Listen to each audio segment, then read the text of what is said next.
voici à Morondave. C'est une ville de 150 000 habitants sur la côte ouest de Madagascar.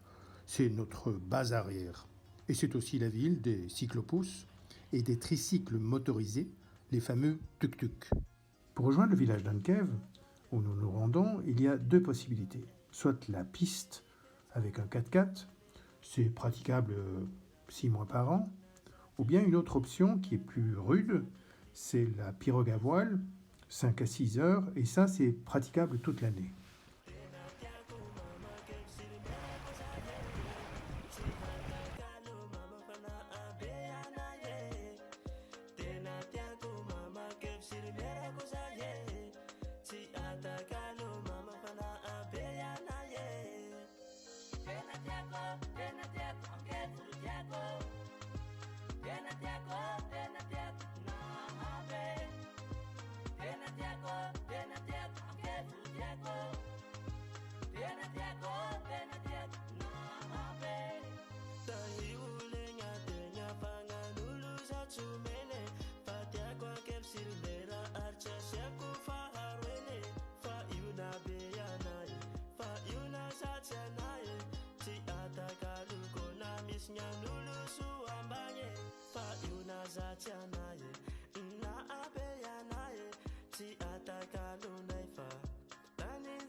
Ankev-sur-Mer mérite bien son nom.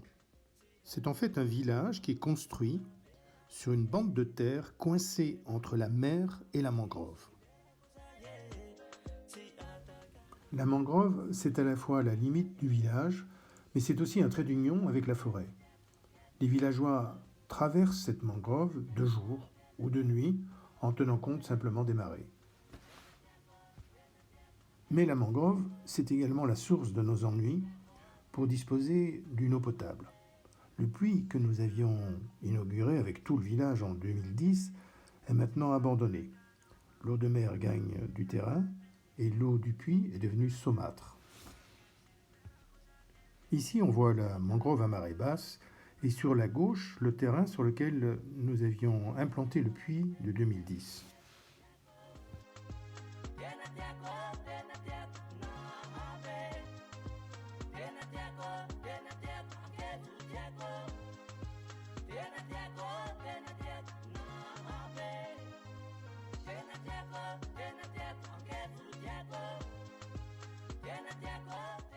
Les villageois ont creusé au-delà de la mangrove un nouveau puits. Mais c'est un puits non fermé et relativement dangereux. Nous avons donc engagé des travaux et à la fin de janvier 2023, le puits a été sécurisé.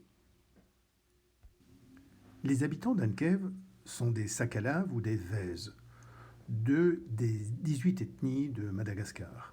Ce sont des pêcheurs dans l'âme. Ils vivent à côté de la mer et grâce à la mer.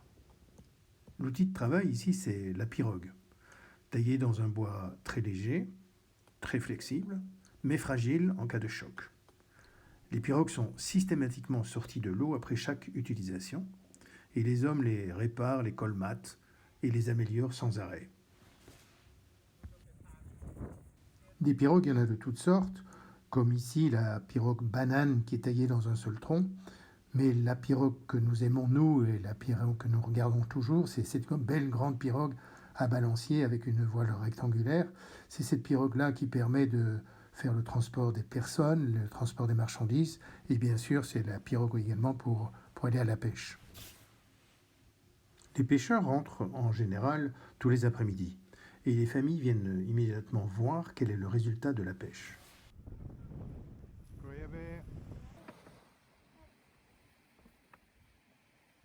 Malgré la proximité de la mer, les gens sont dans une grande précarité alimentaire. Ils se lèvent le matin sans vraiment savoir s'ils vont trouver de quoi manger dans la journée. Ceux qui n'ont pas de pirogue utilisent des moustiquaires pour essayer d'attraper des petits poissons, une petite friture, dans la mangrove. Et là, on voit les enfants qui courent au devant des moustiquaires pour essayer de forcer les poissons à prendre la bonne direction.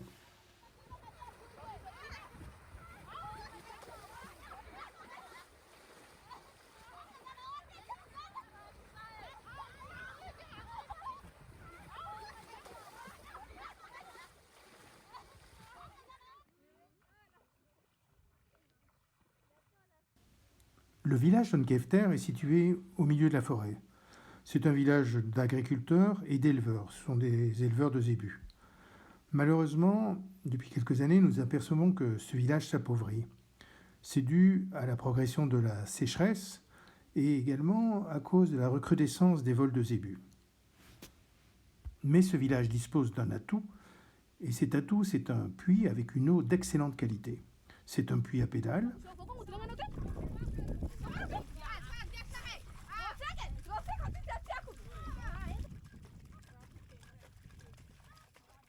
Et on voudrait démultiplier son impact en installant à côté de ce forage un château d'eau qui alimenterait une future distribution d'eau et notamment qui alimenterait en premier un potager qu'on veut installer sur la place centrale du village et qui permettrait aussi de relier le hameau d'Ansalois qui est à 900 mètres et qui a pour le moment une eau de mauvaise qualité. Et voici le village d'Ansalois. C'est un village qui ressemble très fort à celui d'Ankefter. Les enfants de ce village vont du reste à l'école, à Ankefter, à côté, à 900 mètres. Mais le problème du village, c'est donc la qualité de son eau. Et c'est pour ça qu'on voudrait faire aboutir ici une conduite qui viendrait d'Ankefter et qui amènerait de l'eau vraiment de bonne qualité ici dans le village. La grosse différence avec les maisons d'Ankefter, c'est qu'ici, les murs des maisons sont enduits de terre crue que les gens trouvent à proximité. Et ces murs-là donnent une relative fraîcheur aux habitations pendant les mois chauds.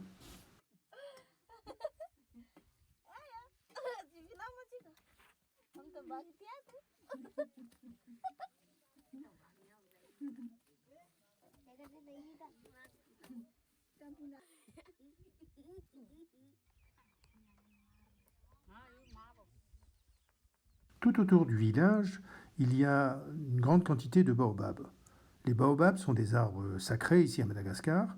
C'est la raison pour laquelle on voit du reste au pied de ce baobab le chef du village qui a entre les mains une petite branche de tamarin qui est en train de lui expliquer, il explique au baobab pour quelle raison nous sommes là et pour quelle raison nous allons malheureusement lui causer un préjudice.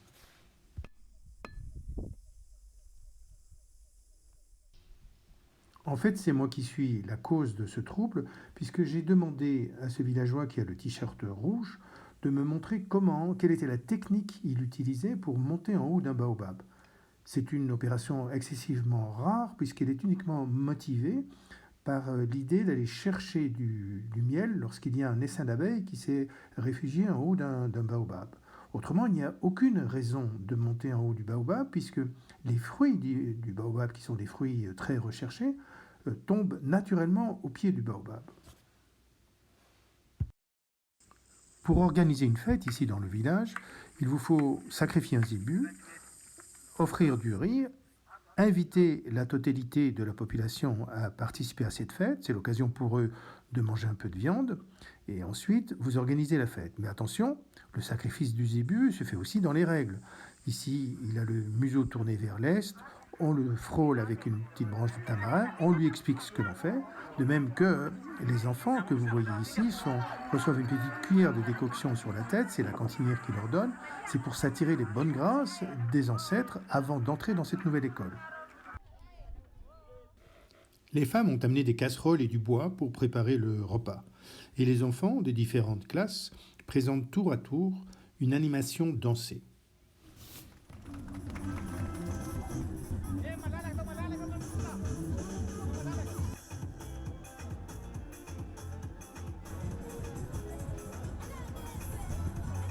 Mais nous, on rajoute à ce schéma de fête traditionnelle une épreuve sportive réservée aux femmes. Ces femmes qui, toute l'année, portent de lourdes charges sur la tête et parfois sur de longues distances. C'est donc une course relais, prétexte à quelques rigolades, mais une course acharnée malgré tout.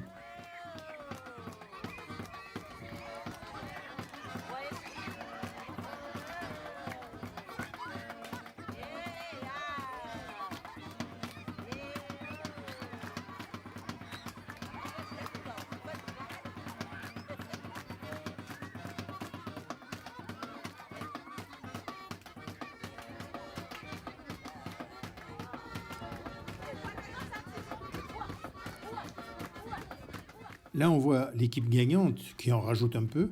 Il faut dire que les gagnants gagnent de beaux prix.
Si on regarde le budget de l'an dernier, on voit que c'est l'éducation qui a la plus grosse part.